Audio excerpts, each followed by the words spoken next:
Shalom, selamat bertemu kembali anak-anak untuk pembelajaran di kelas 4 mengenai sumber kekuatanku. Pembelajaran 5. Mari kita persiapkan diri kita, sudah siapkan bukunya, sudah siapkan pulpennya, kita mau berdoa. Silakan anak-anak lipat tangan, tutup mata, tundukkan kepalanya, kita berdoa. Tuhan Yesus, terima kasih buat hari ini. Kami akan belajar, kiranya Tuhan Yesus Engkau memberkati kami dari pertama, pertengahan hingga berakhir kegiatan ini. Hanya dalam nama Tuhan Yesus kami berdoa dan bersyukur. Haleluya. Amin. Nah, anak-anak, apakah kamu memiliki cita-cita? Setiap orang itu tentunya mempunyai mimpi untuk masa depan, ya. Sesuatu hal yang terjadi yang besar di sekitar kita itu bermula dari mimpi. Ya, bermula dari mimpi, baru kemudian menjadi nyata dengan segala usaha, dengan segala upaya yang dilakukan untuk bisa mencapai mimpi tersebut, ya.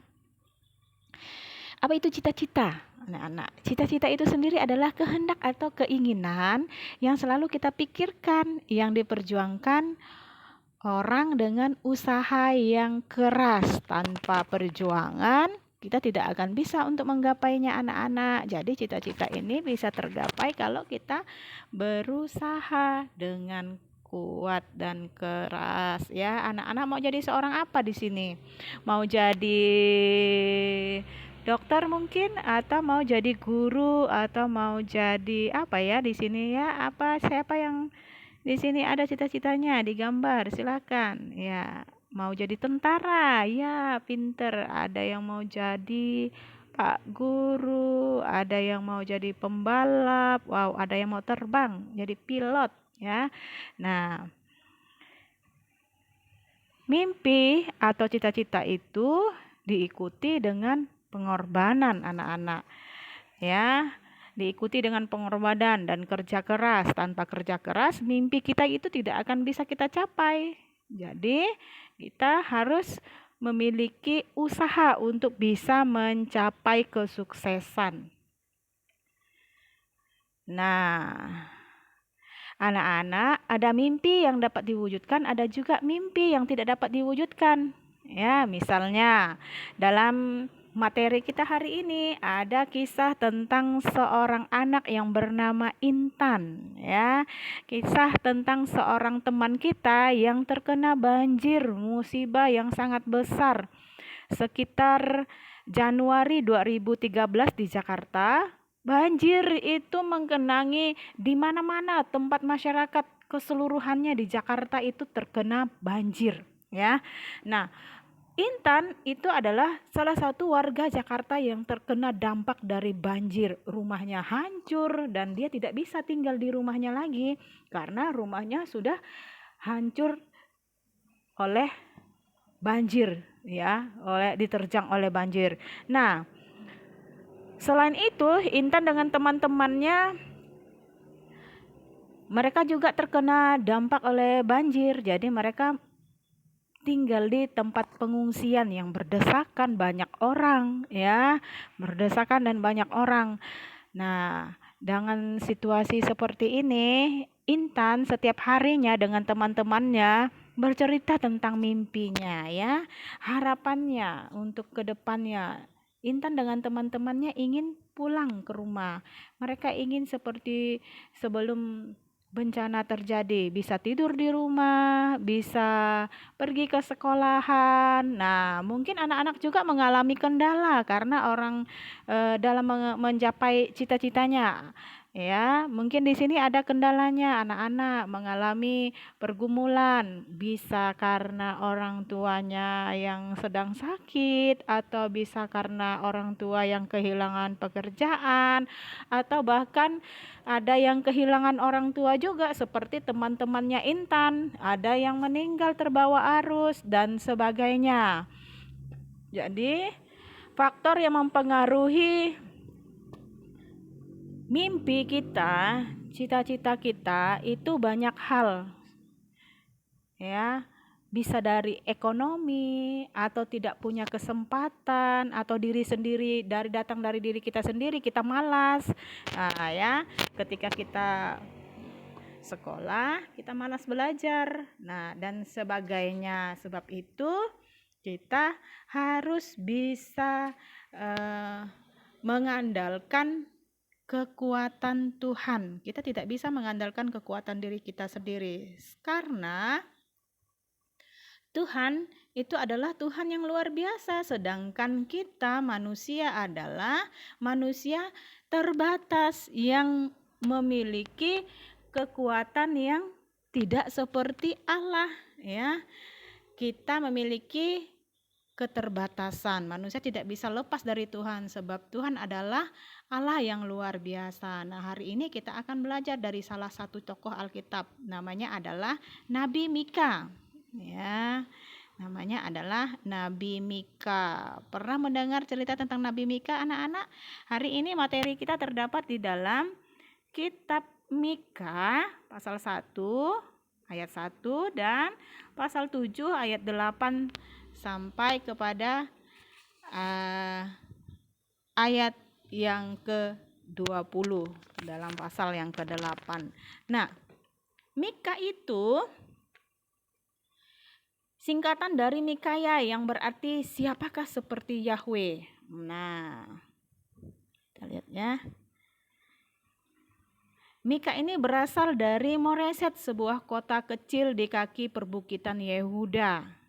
Dan Mika sangat menentang ketidakadilan, korupsi dan penindasan yang terjadi dengan mudah di Yerusalem. Ya, pada masa itu para pemimpin memperkaya diri sendiri, sementara orang yang lemah merasa tertindas, ya, semakin menderita hidupnya. Nah, pada masa itu pemimpin-pemimpin memperkaya diri, sedangkan orang miskin menjadi korban keserakahan mereka. Mika itu adalah nabi yang diutus Allah untuk memberitakan tentang Tuhan kepada bangsa Israel, bahwa Mika menyampaikan akan datang penghakiman, akan tiba penghakiman, tetapi bagi mereka yang mau bertobat, mereka akan diselamatkan, mereka akan diampuni.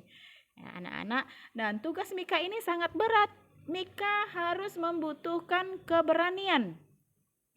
Mika harus membutuhkan kekuatan untuk menghadapi tugas ini, untuk menjalankan tugas ini. Nah, pertolongan Allah lah yang memampukan Mika untuk bisa menjalankan tugas dan tanggung jawab ini. Nah, anak-anak, Mika ini apa yang diinginkan Mika? Atas bangsa yang berbuat dosa di hadapan Tuhan. Pertama, Mika ingin agar Tuhan mengampuni orang-orang yang mau bertobat, ya, punya kesempatan, yang melakukan kesalahan, yang melakukan penindasan, yang melakukan korupsi. Mika ingin agar Tuhan mengampuni, mempunyai belas kasihan terhadap orang-orang ini, dan Mika ingin agar mementingkan diri sendiri tetapi mempedulikan rakyatnya yang miskin dan menderita. Dia tidak ingin mementingkan dirinya sendiri, jadi dia memperjuangkan rakyatnya yang tertindas. Dan untuk mewujudkan misinya, Mika itu harus bekerja keras, karena pekerjaan ini adalah pekerjaan yang berat, bukan pekerjaan yang mudah, ya. Pekerjaan Mika ini berat dan tidak mudah, tetapi Mika tetap berusaha. Dia pantang menyerah, pantang mundur. Mika ini adalah orang tangguh, anak-anak, ya. Nah, Mika tidak mengenal takut meskipun berhadapan dengan orang yang banyak. Pada saat itu dia sendiri. Nah, tetapi Mika secara kasat mata dia sendiri, tetapi Mika disertai oleh Tuhan. Ya, Mika disertai oleh Tuhan. Anak-anak, Allah sangat mengasihi kita. Seringkali kita melakukan kesalahan, sama seperti kisah yang tadi kita dengarkan di kisah tentang Mika. Mika itu diutus oleh Tuhan untuk menegur bangsa Israel yang pada saat itu sudah jauh daripada Tuhan, melakukan banyak kesalahan, melakukan banyak pelanggaran di hadapan Tuhan.